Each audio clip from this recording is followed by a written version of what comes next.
Maseret Choulin résumé du Daf Kaf-Vav.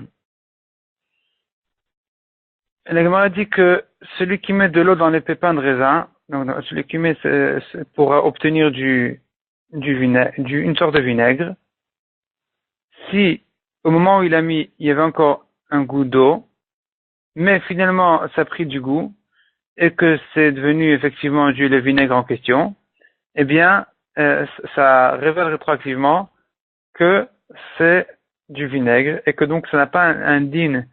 Ce n'est pas considéré comme de l'eau, mais comme du jus de fruits. La Gemara demande, pourtant dans notre Mishnah, on a vu qu'on ne craint pas que ça risque de devenir du jus, ça risque de prendre goût avec le temps. Comment ça se fait? Si tu dis que si ça a pris goût finalement, donc il se trouve que depuis le début c'était du jus de fruits, on devrait craindre depuis le début, même quand ça n'a pas encore pris le goût du jus, que ça risque de prendre avec le temps. Puisque si ça va prendre dès le début, c'est considéré déjà comme du fruit. Répond la Gemara, deux réponses. Soit il s'agit d'un cas où le vendeur de ce témède en question, il en a gardé un peu chez lui, et qu'il voit que c'est resté de l'eau. Là, il ne craint pas que chez l'acheteur, c'est devenu du vinaigre, c'est devenu du vin, ça a pris le goût. Et c'est pour ça que notre Mishnah dit dans ce cas-là que effectivement ça reste de l'eau, c'est considéré que comme de l'eau. Deuxième réponse, dit la Gemara, notre Mishnah va comme Rabbi Yochanan ben Nouri, qui ne se fie qu'à l'apparence et au goût. Et puisque l'apparence et au goût, c'est de l'eau, même si au fond c'est du fruit et qu'avec le temps ça va prendre du goût de fruit, ça va devenir du jus de fruit, ça va devenir du vinaigre, mais puisque aujourd'hui, sur le moment, selon l'apparence et le goût, c'est de l'eau, eh bien, c'est considéré comme de l'eau. C'est comme ça que notre Mishnah pense. Nous avons ensuite une machloket, à savoir comment expliquer la machloket entre Rabbi Yehuda et Chachamim. Rabbi Yehuda et Chachamim sont en machloket dans une braïta qui apparaît dans le daf précédent. Et là-bas, il s'agit d'un cas où il met de l'eau dans les pépins et il retire la même quantité d'eau. La même quantité d'eau, donc pas plus que ça. Donc a priori, il n'y a pas de jus qui est rentré dedans. Selon Chachamim, il n'a pas besoin de prélever les maasrot. Selon Rabbi Yehuda, il est chayav de prélever les maasrot. Rav Nachman vient dit que dans quel cas il s'agit d'un cas où ça a déjà pris le goût. C'est là où Rabbi Yehuda dit que puisque ça a pris le goût, c'est du jus, il faut prélever les maasrot. Par contre, ici, la Gemara ramène que Rabbi Elazar ne pense pas comme ça. Lui, il pense que même dans le cas où ça n'a pas encore pris de goût, ça n'a pas pris de goût, eh bien, selon Rabbi Yehuda, il doit prélever les maasrot parce que je crains qu'avec le temps, ça va prendre le goût du vin, des raisins. Et donc, il doit prélever les maasrot. Cependant, il ne peut prélever les maasrot que de lui-même, sur lui-même, mais pas d'un autre témède sur celui-ci. Ensuite, la Gemara dit, si l'eau était tamée et qu'il l'a mise dans les pépins, aussi bien si c'était tamé avant de la mettre dans les pépins qu'après, tant que ça n'a pas pris le goût des raisins, c'est considéré comme de l'eau. Et donc de l'eau tamée, on peut la purifier en la faisant toucher l'eau du mikvé. Mais dès que ça a pris le goût du vin, c'est trop tard, on ne peut plus le purifier dans le mikvé, ça restera tamé. Ensuite, nous avons une Mishnah qui dit, et les Gemara va expliquer que c'est une roquette Rabbi Meir et Chachamim. Donc selon Rabbi Meir, un père ne peut vendre sa fille comme servante que jusqu'à l'âge de 12 ans. À partir de 12 ans, il ne peut plus la vendre. Et à partir de 12 ans, si elle était agressée, le père reçoit un knas. De 12 ans à 12 ans et demi. Donc, il se trouve qu'il ne peut avoir que soit l'argent de la vente, soit l'argent du knas. Il n'y a pas un moment donné où il peut gagner et l'un et l'autre. Selon Chachamim, par contre, il y a eu un moment où il peut gagner les deux.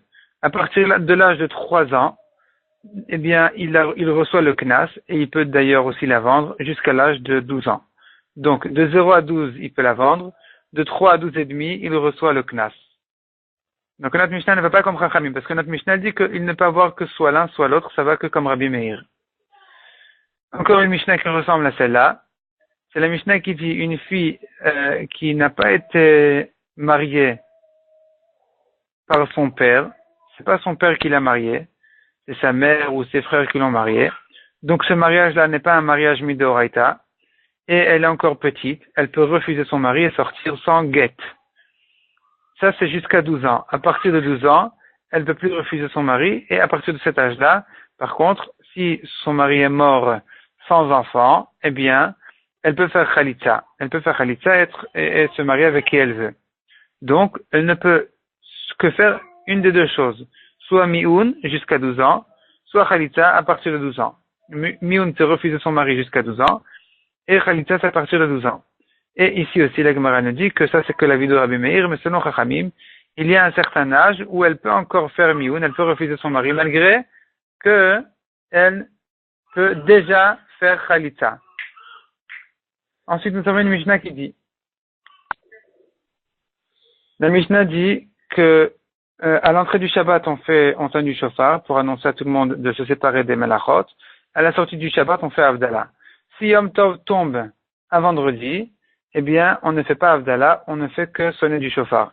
S'il tombe dimanche, on ne sonne pas du shofar pour annoncer que Yom Tov rentre. Au contraire, on ne fait que Havdalah. Quelle est la Havdalah qu'il faut dire? Soit Ben Kodesh le Kodesh, soit selon Rabbi Dossa, un Mavdil Ben Kodesh le Chamour, le Kodesh Akal. Et la Gemara dira que l'Alacha n'est pas comme Rabbi Dossa, mais on dit que Ben Kodesh le Kodesh. La Gemara précise de quelle manière on fait la Tkiya un vendredi qui tombe Yom Tov. Donc à l'entrée du Shabbat, un vendredi après-midi, on sonne et on fait donc Tkiya et Troua. Et la Troua, elle sort de la Tkiya selon Rav Yehuda. Deuxième avis, selon Ravasi, il fait un petit arrêt. Simplement, la Troua, elle doit être dans le même souffle que la Tkiya. Donc il fait une Tkiya longue, il fait un petit arrêt et sans respirer, il continue, il fait la Troua, donc qui est le son cassé. Ensuite, la Gemara dit que lorsque Yom Tov tombe un dimanche, donc il fait Havdalah, dans l'Havdalah il dit Ben Kodesh le Kodesh ou Ben Kodesh Chamour le Kodesh Akal selon les avis. Et la Gemara ramène une machloket. Quand est-ce que il fait ce changement-là? Est-ce qu'au début de la bracha de l'Havdalah il dit Amavdil Ben Kodesh le Chol? Et c'est que à la fin de la Havdalah où il dit Baruch Ata Hashem Amavdil Ben Kodesh le Kodesh? Ou bien dès le début il dit déjà Amavdil Ben Kodesh le Kodesh? Et la Gemara dit que la halakha elle est comme celui qui dit qu'au début il dit Amavdil Ben Kodesh le Chol, et c'est qu'à la fin où il répète, et là il devra dire effectivement Amavdil Ben Kodesh le Kodesh.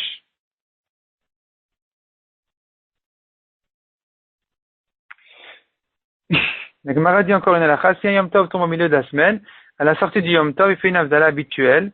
Donc il dit aussi Amavdil Ben Kodesh Lechol, etc., etc., ou Ben Yom HaShvi'i, le Shechet Yemei HaMaseh. Malgré que ça ne concerne pas ce jour-là, donc pourquoi il doit citer cette Havdalah, cette séparation entre le Yom HaShvi'i, le 7e jour de la semaine, et le 6 jours de la semaine?